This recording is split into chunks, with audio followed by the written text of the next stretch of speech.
नमस्कार साथियों आज सुनिए एक बहुत ही प्रेरणादायी कहानी मदद। कुछ भी हो जाए पर इरादे नेक रखो, दूसरों की मदद के लिए दिल में प्रेम रखो। जी हाँ, हमेशा दूसरों की मदद के लिए आगे रहना चाहिए। आपकी छोटी सी मदद किसी का जीवन बदल सकती है। इसी पर आधारित एक सत्य घटना मैं आपको सुनाती हूँ। बम्बई से बेंगलोर जा रही ट्रेन में सफ़र के दौरान टीसी ने सीट के नीचे छिपी लगभग 13-14 साल की एक लड़की से कहा। टीसी ने कहा, टिकट कहाँ है? कांपती हुई लड़की ने कहा, नहीं है साहब। टीसी ने कहा, तो चलो उतरो गाड़ी से। पीछे से आवाज़ आई, इसका टिकट मैं दे रही हूँ। यह आवाज़ थी उषा भट्टाचार्य की, जो पेशे से प्रोफेसर थी। उषा जी ने उस बच्ची से कहा, तुम्हें कहाँ जाना है? लड़की ने कहा, पता नहीं मेम साहब। उषा जी ने तब बड़े प्यार से उससे कहा, तो मेरे साथ चलो बेंगलोर तक। तुम्हारा नाम तो बताओ। उसने बताया, मेरा नाम चित्रा है। बेंगलोर पहुंचकर उषा जी ने चित्रा को अपनी जान पहचान की एक स्वयंसेवी संस्था को सौंप दिया और एक अच्छे स्कूल में उसका एडमिशन करवा दिया। जल्दी ही उषा जी का ट्रांसफ़र दिल्ली हो गया, जिसके कारण चित्रा से संपर्क टूट गया। कभी कभार केवल फ़ोन पर बात हो जाया करती थी। करीब 20 साल बाद उषा जी को एक लेक्चर के लिए सैन फ्रांसिस्को बुलाया गया। लेक्चर के बाद जब वह होटल का बिल देने रिसेप्शन पर गई तो पता चला पीछे खड़े एक खूबसूरत दंपत्ति ने बिल चुका दिया था। उषा जी ने कहा, तुमने यह बिल क्यों भरा? उस दंपत्ति ने जवाब दिया, मैम, यह बम्बई से बेंगलोर तक के रेल टिकट के सामने कुछ भी नहीं है। उषा जी ने चौंक कर देखा, अरे चित्रा! चित्रा और कहीं कोई नहीं बल्कि इन्फोसिस फाउंडेशन की चेयरमैन सुधा मूर्ति थी, जो इन्फोसिस के संस्थापक श्री नारायण मूर्ति की पत्नी हैं।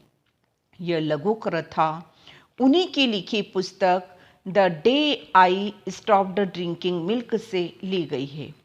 कभी कभी आपके द्वारा की गई किसी की सहायता किसी का जीवन बदल सकती है। यदि जीवन में कुछ कमाना है तो किसी की मदद करने से कभी पीछे मत हटना।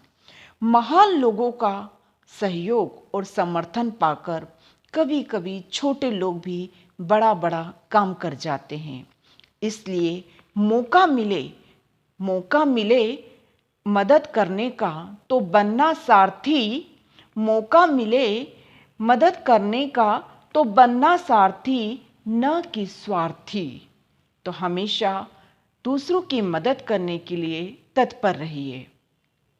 हेलो फ्रेंड्स, मैं हूँ कीर्ति और आज आपके लिए लाई हूँ एक बहुत ही प्रेरणादायी कहानी, बदले की भावना। सुनिएगा। बदले की भावना में वो इतने गिर गए, लोग पूछते थे, पर आज दिन फिर गए। अकड़ दिखाते दिखाते वो भूल गए कि गुरूर में तो रावण के भी 10 सिर कट गए। तो बदले की भावना वास्तव में पतन की भावना होती है। इसी पर आधारित कहानी सुनिए। दक्षिण अफ्रीका के राष्ट्रपति बनने के बाद एक बार नेल्सन मंडेला अपने सुरक्षा कर्मियों के साथ एक रेस्टोरेंट में खाना खाने गए। सबने अपनी अपनी पसंद का खाना ऑर्डर किया और खाना आने का इंतजार करने लगे। उसी समय नेल्सन मंडेला की सीट के सामने वाली सीट पर एक व्यक्ति अपने खाने का इंतजार कर रहा था। मंडेला ने अपने सुरक्षाकर्मी से कहा कि उसे भी अपने टेबल पर बुला लो। ऐसा ही हुआ। खाना आने के बाद सभी खाना खाने लगे। वो आदमी भी अपना खाना खाने लगा, पर उसके हाथ खाते खाते बहुत काँप रहे थे।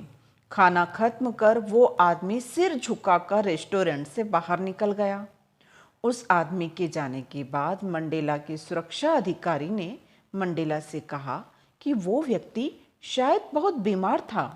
खाते वक्त उसके हाथ काँप रहे थे, वह खुद भी काँप रहा था। मंडेला ने कहा, नहीं, ऐसा नहीं है। वह उस जेल का जेलर था जिसने मुझे कैद रखा था।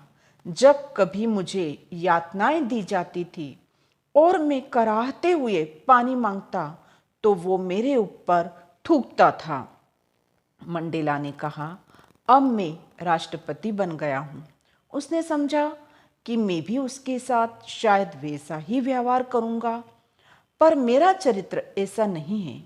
मुझे लगता है कि बदले की भावना से काम करना विनाश की ओर ले जाता है, वहीं धैर्य, प्रेम और सहिष्णुता की मानसिकता हमें विकास की ओर ले जाती है। साथियों, ये प्रेरणा प्रसंग या प्रेरक प्रसंग हमारे लिए बहुत ही प्रेरणादायी है। वास्तव में बदले की भावना नहीं रखना चाहिए, क्योंकि बदले की भावना हमेशा पतन की ओर ले जाती है। बदले की भावना मत रखो, बल्कि दूसरों को बदलने की, स्वयं को बदलने की भावना रखो। नमस्कार साथियों, आज मैं आपको एक बहुत ही संवेदनशील कहानी सुना रही हूँ, जिसका शीर्षक है मायके से मिली विदाई। मायके से पहली विदाई के पश्चात रेखा ससुराल आई तो बहुत ही दुखी थी, क्योंकि माता पिता से बिछड़कर आने का किसका मन करता है। पर क्या करे, जग की रीत ही यही है कि शादी के पश्चात लड़की को ससुराल जाना ही पड़ता है। साथ ही रेखा के मन में खुशी भी थी कि वह एक अच्छे घर में ब्याही गई है। उसे शादी के तुरंत बाद ससुराल में बिताए गए दिनों की मधुर स्मृति अभी तक गुदगुदा रही थी।